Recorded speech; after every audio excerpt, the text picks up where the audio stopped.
Hi, everybody. Welcome to my homestead and welcome to my channel. My name is Jared. I got this email from Christian Zybarth dated June 9th, 2023. Yes, that's over a year ago. As you can see, I have 2,920 unopened emails at the moment. And I know that I've missed a lot of stuff. Unfortunately, I am not a robot, so I cannot go through these like I'd like to. But I'm trying to do what I can. In this case, I did a search for quote in the search bar up here. And then I just clicked this arrow a bunch of times and randomly came across his email. The subject line says, "The resurrection quote I think you're looking for." And then he provides this screenshot. And yes, this is the quote that I was looking for. Well, I don't remember asking for it, but it was over a year ago. But I do need it. I do. I have my spreadsheet called Quotes A through Z.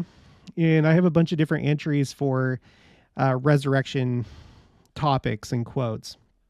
And we're going to do a review of this to just review what we have so far. I can't tell you how happy it makes me to work on these spreadsheets. Instead of like collecting stamps or license plates or stuff like that, I collect quotes. And it's so satisfying when I know that there's a quote out there and then I finally come across it and then I collect it by putting it in these digital boxes. So they're called cells.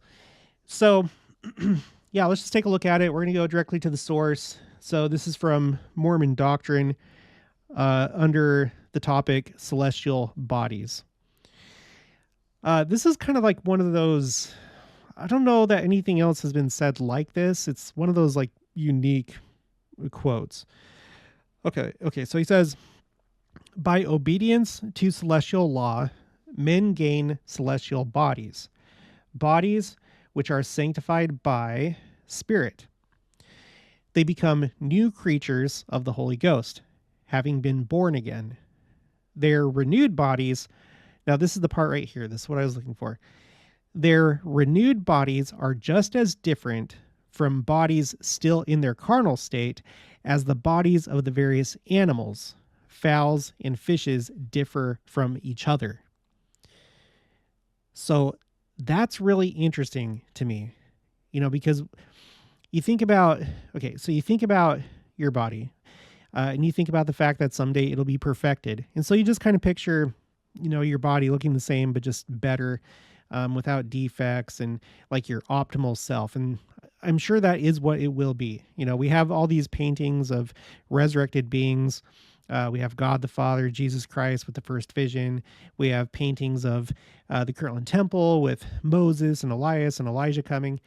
And I'm sure it does look something like that. But here he's saying that the body that we have now is going to be just as different as the differences between all the different animals, like our body compared to our resurrected body. And I think I know why. We've kind of covered this before on the channel. I think we know a few of the reasons why that would be. We'll get to that in just a minute. Okay, those who have gained celestial bodies will, in the resurrection, receive back the same body which was a natural body. That is, their celestial bodies will be immortalized, and then they will gain admission to the celestial kingdom. Okay, so now let's go over to the spreadsheet and let's review some of this. Okay, so the first row is for resurrection appearance. Okay, the first one is from Lorenzo Snow in Conference Report, or in other words, October 1901 General Conference. He says, "We know that in the future, after we have passed through this life, we will then have our wives and our children with us. We will have our bodies glorified, made free from every sickness and distress, and rendered most beautiful. There's nothing more beautiful to look upon than a resurrected man or woman." Let me just stop right here. I've given, I've given my opinion before. I'll say it again. I think that every single person, if they were in their perfected state, like once you're resurrected, every single person is beautiful. And I'm not saying like you're beautiful as you are, or like you're beautiful on this. No, I'm talking about on the outside. Like you're actually physically beautiful. to everybody. I think that's going to be the case.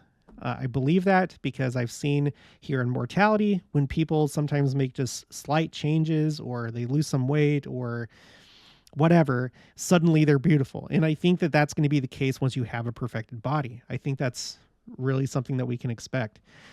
Anyway, continuing, there's nothing grander that I can imagine that a man can possess than a resurrected body. There's no Latter-day Saint within the sound of my voice, but that certainly has this prospect of coming forth in the morning of the first resurrection and being glorified, exalted in the presence of God, having the privilege of talking with our Father as we talk with our earthly father. Okay, and then the next one, this is from Sterling W. Sill of the First Quorum of the 70. This is the October 1976 General Conference, To Die Well. We know quite a lot about celestial beings, as we have had a number of them appear to us upon this earth. And each time they have come, those who have received them have said they are impossible to describe. When the prophet Joseph Smith had his vision of the Father and the Son, he said, "Their brightness and glory defy all description." That is, we don't have any background of knowledge. There isn't a vocabulary to use in describing a celestial accomplishment. Okay, next, this is my more just kind of like general entry for resurrected bodies. And we already covered this one, but I have two others. So we have the one from Mormon Doctrine that we just read. We have this one that is older. This is from Doctrines of Salvation by Joseph Fielding Smith. And he says, or under this section called Kinds of Resurrected Bodies, it says, in the resurrection, there will be different kinds of bodies. They will not all be alike. The body a man receives will determine his place hereafter. There will be celestial bodies, terrestrial bodies, and telestial bodies, and these bodies will differ as distinctly as do bodies here. For example, the white European, and then we'll be, okay, so, different races, okay. Bodies will be quickened according to the kingdom which they are judged worthy to enter. Elder Orson Pratt, many years ago, in writing of the resurrection and the kind of bodies which would be raised in these kingdoms, said, quote, "In every species of animals and plants, there are many resemblances in the general outlines and many specific differences characterizing the individuals of each species. So in the resurrection, there will be several classes of resurrected bodies, some celestial, some terrestrial, some telestial, and some sons of perdition. Each of these classes will differ from the others by prominent and marked distinctions." Yeah, so that's interesting. And we have a few details when it comes to that, but we'll get to that in a minute. Yet in each, considered by itself, there will be found many resemblances as well as distinctions. There will be some physical peculiarity by which each individual in every class can be identified. Which makes sense because whatever glory you're resurrected to, it'd be weird. It'd be weird if you all looked like exactly the same, like you lose your identity. Everyone looks like a Lego man. Procreation limited to celestial bodies.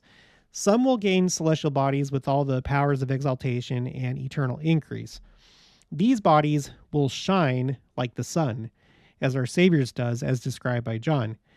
Those who enter the terrestrial kingdom will have terrestrial bodies, and they will not shine like the sun, but they will be more glorious than the bodies of those who receive the telestial glory. In both of these kingdoms, there will be changes in the bodies and limitations. They will not have the power to increase, neither the power or nature to live as husbands and wives, for this will be denied them, and they cannot increase. Those who receive the exaltation in the celestial kingdom will have the quote-unquote continuation of the seeds forever. And by the way, I think that's a really interesting phrase, continuation of the seeds forever. That's referring to having spirit children once you're exalted. And I collected some stuff on that. I may do a video about it. I think it's an interesting phrase, continuation of the seeds forever. Okay. They will live in the family relationship. In the terrestrial and in the telestial kingdoms, there will be no marriage. Those who enter there will remain separately and singly forever. Some of the functions in the celestial body will not appear in the terrestrial body, neither in the telestial body, and the power of procreation will be removed. I take it that men and women will, in these kingdoms, be just what the so-called Christian world expects us all to be. Neither man nor woman, merely immortal beings having received the resurrection. Again, I've said this before, I'll just say it again. I imagine it'd be something like, like the cows that I've had. You take a bull and then you take away its ability to procreate and it becomes a steer. It's still male, but that ability has been removed essentially. Or like, cats and whatever, you can spay and neuter cats. I think it's probably, this is my guess, I think it's probably something like that, but more like physically permanent or, Okay, resurrected bodies pass through solid objects. Resurrected bodies have control over the elements. How do you think the bodies will get out of the graves at the resurrection? When the angel Moroni appeared to the prophet Joseph Smith, the prophet saw him apparently come down and descend through the solid walls or ceiling of the building. If the prophet's account had been a fraud, he never would have stated such a story, as we may be sure he never would have thought such a thing, but would have had the angel come in through the door. Why should it appear any more impossible for a resurrected being to pass through solid objects than for a spirit? For a spirit is also matter. It is just as easy for the angel Moroni to come to the prophet Joseph Smith down through the building as it was for our Savior to appear to his disciples after his resurrection in the room where they were assembled when the door was closed.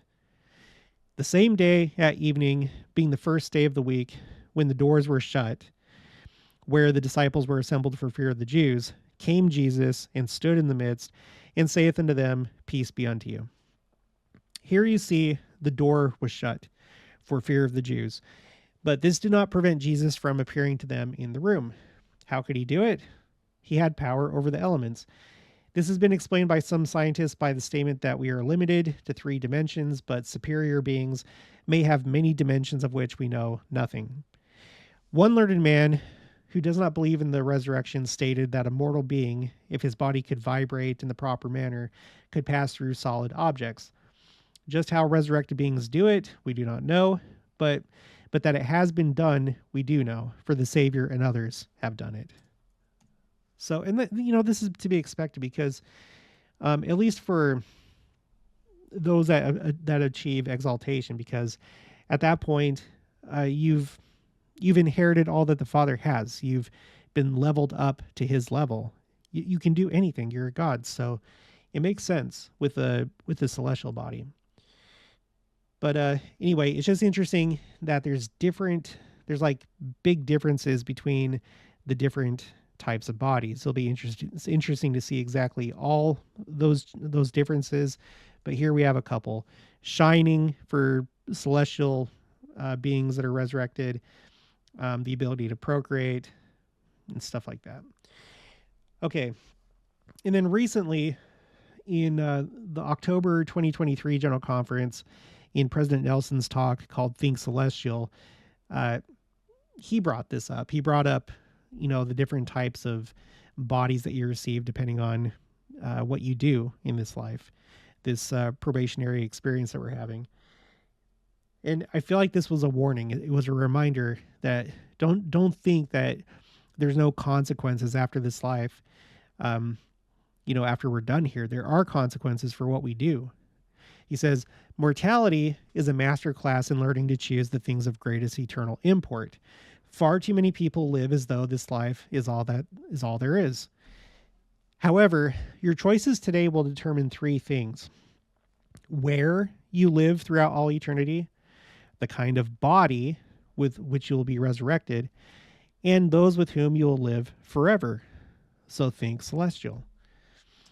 Okay. And then I think there's just a couple more that I want to share. just two more. Okay, this is from Wilford Woodruff, at the time president of the Quorum of the 12 Apostles, in Journal of Discourses, volume 22, pages 332 to 333. All right, he says, "Now I will refer to a thing that took place with me in Tennessee. I was in Tennessee in the year 1835, and while at the house of Abraham O. Smoot, I received a letter from brothers Joseph Smith and Oliver Cowdery requesting me to stay there and stating that I would lose no blessing by doing so. Of course, I was satisfied. I went into a little room and sat down upon a small sofa. I was all by myself and the room was dark. And while I rejoiced in this letter and the promise made to me, I became wrapped in vision. I was like Paul. I did not know whether I was in the body or out of the body. A personage appeared to me and showed me the great scenes that would take place in the last days. One scene after another passed before me. I saw the sun darkened. I saw the moon become as blood. I saw the stars fall from heaven. I saw 7 golden lamps set in the heavens representing the various dispensations of God to man, a sign that would appear before the second coming of Christ." And let me just pause right there. I might have to look into that further. The 7 golden lamps set in heaven. I don't know if that's in the book of Revelation. We've gone through the entire book of Revelation, but it's been a while. There's a lot of 7s. I'll have to double check on that. 7 golden lamps set in the heavens. And I wonder if that just means 7 bright lights or something like that. I'll check into that. Okay, but here's the part that we're interested in this video. I saw the resurrection of the dead. In the first resurrection, those that came forth from their graves seemed to be all dressed alike. But in the second resurrection, they were as diverse in their dress as this congregation is before me today. And if I had been an artist, I could have painted the whole scene as it was impressed upon my mind, more indelibly fixed than anything I had ever seen with the natural eye. So that's another interesting thing. The way that they were dressed, maybe it's just symbolic, because it's like the temple, how we're all dressed the same in the temple. And the goal as a church is to become of one heart and one mind, right? One in purpose. It's not that you lose your identity in the things that make you and distinguish you from, others. But symbolically, you're all the same. You have the same inner values. All the principles taught to us through the gospel. So, okay. And then here is the last one. I think there's some confusion about this, so I thought that this would be good to include. Okay, so because when we think about the millennium and all the work that needs to be done, and all the temples that are being built and that will need to be built, and having enough priesthood holders, I think usually this comes up when I'm talking about how many priesthood holders we have left over at the beginning of the millennium, right? We've done the exercise of, if this percent of the world is left over and you have this percent that decides that they want to join the church, well, those that are already in the church are going to be overwhelmed with the amount of people that want to join the church. So it's going to be all hands on deck. We're going to need as many priesthood holders as possible. And sometimes people will say, well, but the thing is, you forget we're going to have resurrected beings there. They're going to be able to do that stuff like baptisms or do work in the temples. Well, look at this. So this is from Doctrines of Salvation, volume 2, page 178. Again, this is Joseph Fielding Smith. And he says, only mortals can perform temple ordinances. Will resurrected beings during the millennium actually take part in the endowment work of the temple along with mortal beings? The answer to this question is no.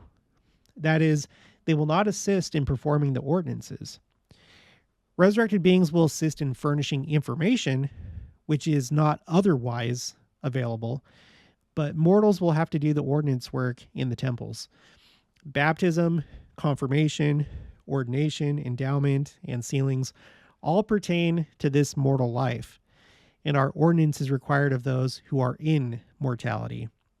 Provision has been made for these ordinances to be performed vicariously for those who are worthy, but who died without the opportunity in this life to receive these ordinances in person.